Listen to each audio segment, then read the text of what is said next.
નમસ્કાર, હું નિધિતા કવિ, ભાવનગર, ગુજરાતથી.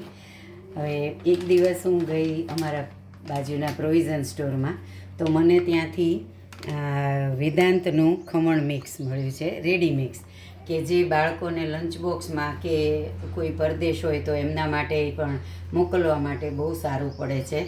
ઝટપટ રેસીપી છે.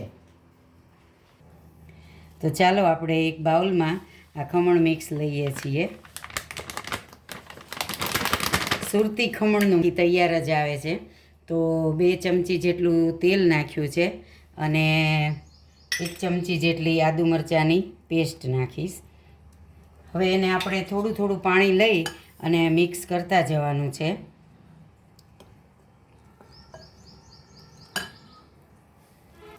જોઈ શકો છો કે આપણું મિક્સ તૈયાર થઈ ગયું છે.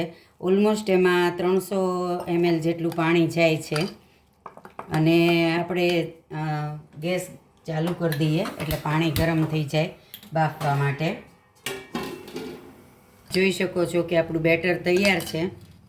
હવે એને આપણે એક થાળીમાં, ગ્રીસ કરેલી થાળીમાં બાફવા મૂકી દઈશું.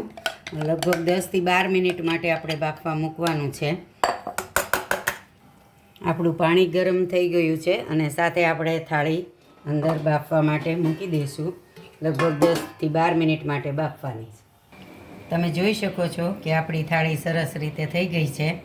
હવે એના માટે વઘાર માટેની આ સામગ્રી છે: લીમડો, મરચાં, તલ અને કોથમરી. તો હવે આપણે વઘાર કરી લઈએ. આ વઘાર રેડી થઈ ગયો છે અને એ આપણે ખમણની થાળી ઉપર પાથરી દઈએ છીએ.